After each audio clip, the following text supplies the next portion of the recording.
Did you know that there's a way you can sell your art online without having to ship out anything yourself? That's exactly what I did with this new fish mug that I designed. And in this video, I'm going to show you how you can do it too.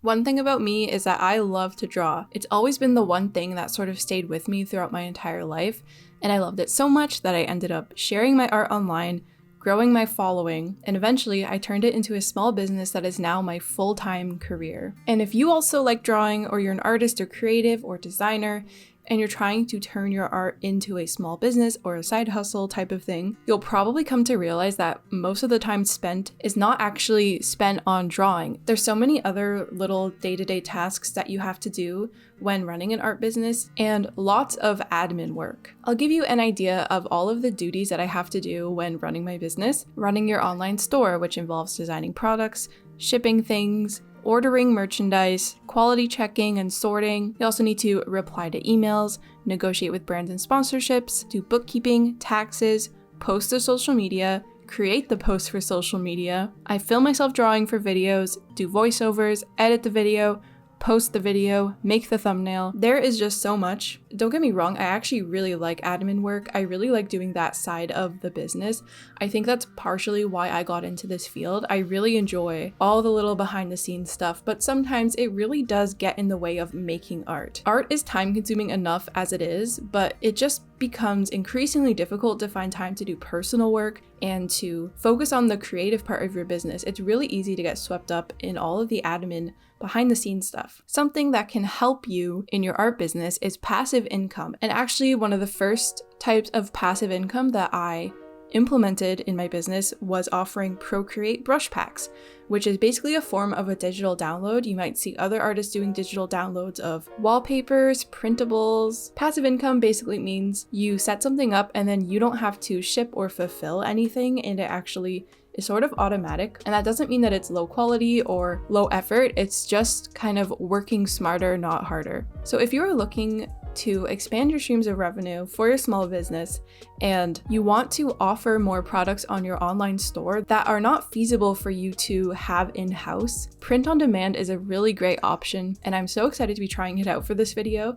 I actually made this really cute fish mug. I'm going to show you how I designed this, the whole process of me drawing this, how I got it up and running on my Squarespace store, and how the whole print on demand sort of works. And we're going to be using Printify for this, which is also the sponsor of this video. Printify is sort of similar to sites you might have heard of, like Redbubble and Society6, but the difference here is that you actually can earn a lot more money than you can on these other sites. I used to use Redbubble and I made pennies on that site for every product that someone would order. You'd get a really small profit margin, but with Printify, it's a much bigger profit margin and way more creative control and a lot more flexibility. And the best part of all is that it's completely free.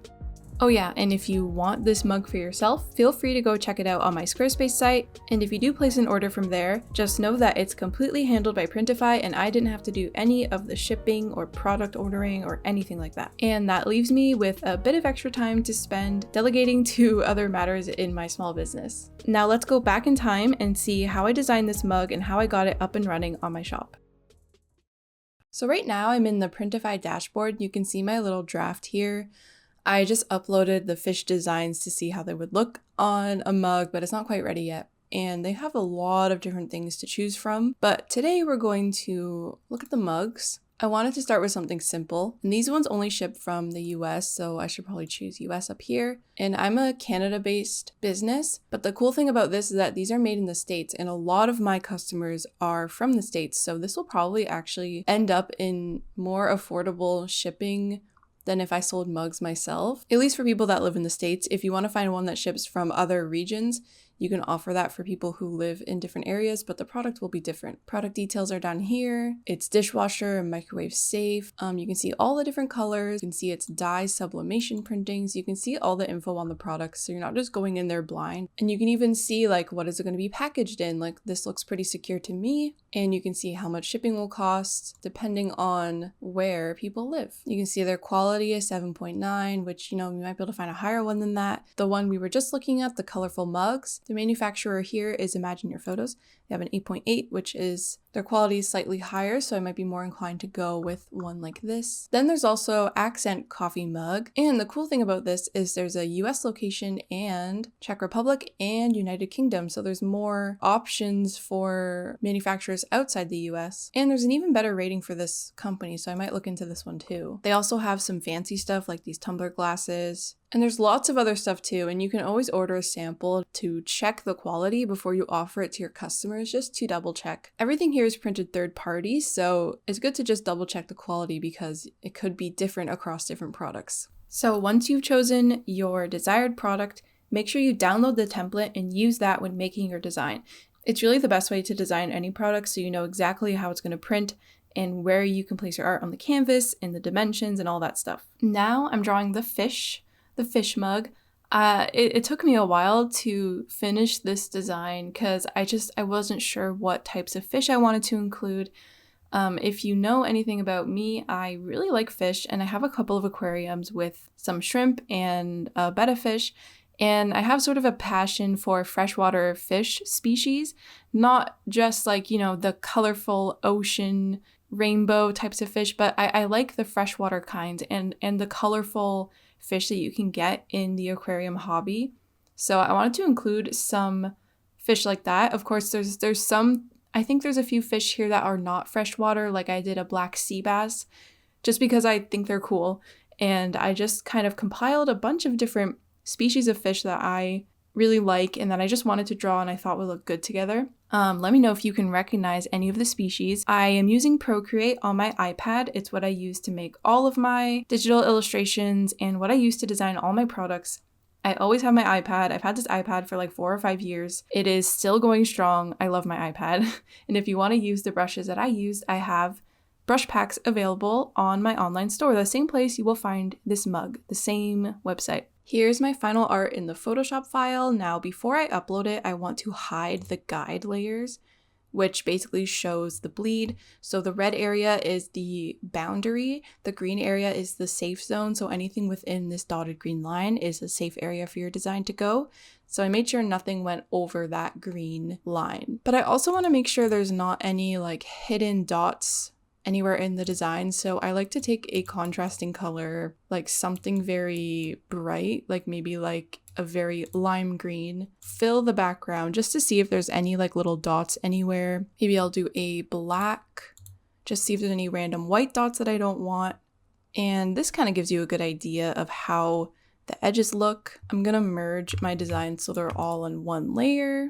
Like that, they're all in one layer, and zoom in and see if I need to clean up any areas. Because I work in a very painterly style, my edges aren't the cleanest, so I sort of clean them up after the fact, but these aren't going to be cut out like stickers, so it's not that important. The background's going to be white anyway because the mug is white. So whenever I prepare files for print as well, I like to brighten them brighter than I think they'll need to be because things always print darker than you would expect. It doesn't need to be quite that bright. I brighten it to the point where it's way too much, and then I take some off until the light details come back into focus. So see how you lose details as it gets brighter. So I kind of bring it down. But I think like I'm overall happy with the contrast of this design. So I'm gonna click edit design and upload my new art. It's uploading. All right, and then we can see how it looks. The middle of the mug will be this. You hold the right, you see this. You hold it the left, you see this. I wanted there to be a nice like view from like where you hold the handle, you can see a lot of fish. When you hold the left handle, you can see a lot of fish, like if you're right or left-handed kind of thing. You can select the variants that you want. I think the first time you generate the mock-ups, it might take a few seconds, but then it will be there. And this kind of gives you an idea of the vibe. I'm gonna take my own photos of the product because I think that will fit into my store better and it might help it sell better. I'm gonna get rid of light blue and Cambridge blue because I don't really like it. I want to see what yellow and green look like. Oh, this green looks promising. It's like a bluish green, I think. Okay, I think I like the green the most. I'm gonna have to see how this turns out in person though, because I'm gonna order samples. and I will show you once I order the samples. I'm going to save the product. I think it's good to display an actual picture of how the product will look. I think that gives a little more trust between you and your customers so they can see how the physical product is. Then you need to select how you would like to price your item. And this is the hard part. I want to make sure it's fair, but you also want to make sure you're making money. So the production cost is $7. So for instance, if I charge $11.95 USD, I would make $4.78 profit because the production cost is $17. So let's say I put this up to $18, which isn't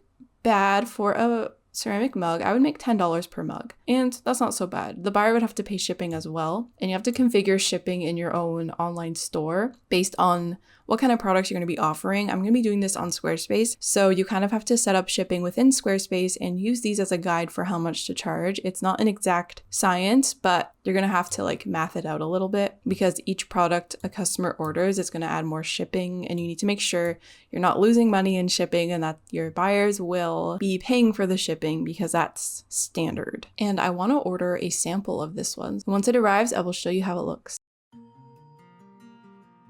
So I ended up ordering 3 different samples from 3 different companies, and one of them is by far my favorite and one of them is by far my least favorite. This is my favorite one. It was the first one that I ordered, and it's the one that is currently available in my store. I just think the print turned out really nice, and I've been using this mug for weeks and it's held up super well, and I think the green color is really nice. Now the one beside it looks very similar. It's the same exact mug, just a different printer, a different supplier, and you can tell that the one on the right is a little bit more like low resolution looking. I don't know, it's just not as crisp as the one on the left.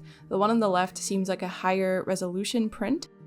And this one is a Canadian supplier that I wanted to try out that was way cheaper than the other ones, and you can definitely tell the print is very faded. It doesn't look that good, and the more I wash it, the more it fades. So I am not going to be offering that one, unfortunately. But overall, this was a really fun process, and I think it's a great option for artists who want to start offering their artwork on different types of physical products, but they don't have the budget or the means to invest in a bunch of inventory and hold it in a location because you have to store inventory and you don't want to deal with shipping. It's just a nice way to design some stuff, upload it, test it out, and then everything will be fulfilled by Printify. Thank you so much to Printify for sponsoring this video. I hope you enjoyed seeing the process of me making this little fish mug. It's a fun little project. If you would like to get the mug, check out my website. It'll be linked below, and I'll also link Printify in the description if you'd like to try out some physical products for your artwork. I really hope you enjoyed, and I'll see you in my next video.